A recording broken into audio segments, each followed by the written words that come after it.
నా పేరు పున్నంరెడ్డి. మా చిన్నగుండేలి సిద్దిపేట మండలి చిన్నగుండేలి. ఎంత ఉంది వ్యవసాయ భూమి ఉందా ఏమన్నా? మాకు 7 ఎకరాల భూమి ఉంది. 7 ఎకరాల భూమి. సో రైతుగా బాగా ఎన్ని ఏళ్ళ నుంచి చేస్తారు వ్యవసాయం? నేను 30 ఏళ్ళ నుంచి చేస్తున్నా. 30 ఏళ్ళ నుంచి వ్యవసాయం చేస్తారు. ఎట్లుంది అంటే వ్యవసాయం లాభసాటిగా ఉందా? ఏం లాభసాటి ఉంది?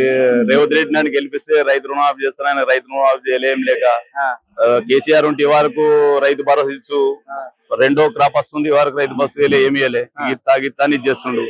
సరే అంటే ఇప్పుడు రుణమాఫీ చేసినట్టు కదా రేవంత్ రెడ్డి ఏమంటున్నట్టే, సరే నువ్వు రైతు భరోసా గురించి మళ్ళీ ఇప్పుడు బతుకమ్మ పండుగ దసరా ముందు ఎత్తాడట, రుణమాఫీ సంబంధించి ఆయన ₹1,00,000 కూడా ఇవ్వగా నేను 2 లక్షలు చేసిన అంటుండ్రు రేవంత్ రెడ్డి. చేసిండు ఎవరికైనా, కొంతమందికి ఊళ్ళో సాంసా మందికి కూడా కాలే. 100%లో 50% అయినాయి సాంసా మందికి అయినాయి. సాంసా మందికి గిత్తా అని జరుపుతూనే ఉన్నారు. మీ చిన్నగొండలో కూడా ఎవరు కాలే, సగం మందికి అయినాయి, సగం మందికి కాలే, పూర్తిగా అయినాయి అంటారు. కాలేదన్నా.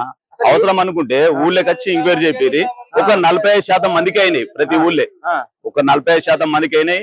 ఇగిస్తాం అంటారు, ఎవరికి కాలేం లేదు. కాణాల గురించి కూడా ఎంక్వైరీ చేస్తున్నాం, వాళ్ళకి రేషన్ కార్డు కూడా చెయ్యని ఎంక్వైరీ అవుతుందా? అసలు ఎంక్వైరీ కూడా రాలేదు, ఎవ్వరు రాలేదు. కాకపోతే రేషన్ కార్డు తప్పున్నోళ్ళయి, పేర్లు తప్పున్నోళ్ళయి సరి చేసి ఫస్ట్ వారికి వేస్తామని అన్నారు. 2 లక్షల మీద ఉన్నోళ్ళయి కడదామా వద్దా అని చూస్తున్నారు. ఇప్పుడు నాకు 3,70,000 వాళ్ళు 2 లక్షలు వేస్తామంటే ఖాతాలు వేసినా అయిపోతుంది, లేకపోతే మీరు పైసలు కడితే ఇస్తామన్నా కానీ మేము కడతానికి రెడీ ఉన్నాం. ఇప్పుడు ఏది గైడ్లైన్ చెప్తలేరు కదా. ఇప్పుడు కట్టూరి మీది కట్టమన్నా గానీ కొంతమంది కడుతుండొచ్చు 10-20 ఉన్నోళ్ళు. ఇప్పుడు అట్లా కాకుండా గానీ 2 లక్షలు ఇస్తున్నాడు ప్రతి కుటుంబానికి. 2 లక్షలు ఇచ్చేయని, ఎవరి ఖాతాలో వాళ్ళకి ఇచ్చేయని. 2 లక్షలు మాఫీ చేసి మిగిలిన ఏమైనా బ్యాలెన్స్ ఉంటే బ్యాంకులనే బదిలాడుకుంటారు. ఇప్పుడు ఇస్తానన్నప్పుడు ఇస్తే బ్యాంకులనే బదిలాడుకుంటారు కదా, లోన్ కింద కట్ చేసుకుంటారు. ఇస్తానని చెప్పి ఆశ పెట్టి ఇగోగాని జరిపి రైతులు ఇచ్చేస్తుండు. రేవంత్ రెడ్డి రైతులకు మంచిగా ఇచ్చేస్తాడంటే ఏం చేస్తుండు? ఇస్తానన్నయ్య కూడా సరిగ్గా ఇస్తలేడు. అదే ప్రతిరోజు మార్నింగ్ న్యూస్ లా, వాహిని టీవీలా నరేష్ అన్న చెప్తా ఉన్నాడు, రైతులకు కొట్లాడుతా ఉన్నాడు. ఆయన ఇంటెలిజెన్స్ రిపోర్ట్ తీసుకుంటాడు, వాహిని టీవీలో బాగా మాట్లాడుతున్నారు. రైతుల గురించి నరేష్ అన్నకు పెద్ద హైండ్స్ ఆఫ్. రైతుల గురించి చాలా పోరాడుతుండే ఆయన.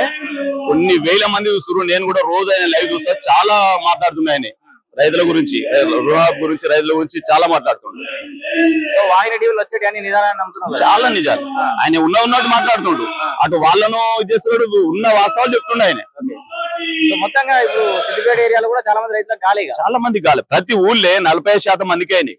ఇంకా 55% మంది రానోళ్ళు ఉన్నారు. నువ్వు ప్రతి ఊళ్ళో ఎంక్వైరీ చెయ్యి, ప్రతి ఊళ్ళో ఉన్నారు. బ్యాంకర్స్ కూడా ఇబ్బంది పెడుతున్నాడు. బ్యాంకులు ఏమంటున్నారు జనరల్ గా? బ్యాంకులు వాళ్ళకి పంపిస్తే, మన ఖాతా మీద పంపిస్తే వాళ్ళు ఇస్తారు. వాళ్ళకి పంపించండి, గవర్నమెంట్ వాళ్ళకి పంపించండి, వాళ్ళు ఎందుకు ఇస్తారు? గవర్నమెంట్ అనేది బ్యాంకులకు పంపిస్తే వాళ్ళు ఇస్తారు. వాళ్ళు బ్యాంకులకి పంపించారు, వాళ్ళు ఏమి ఇస్తారు?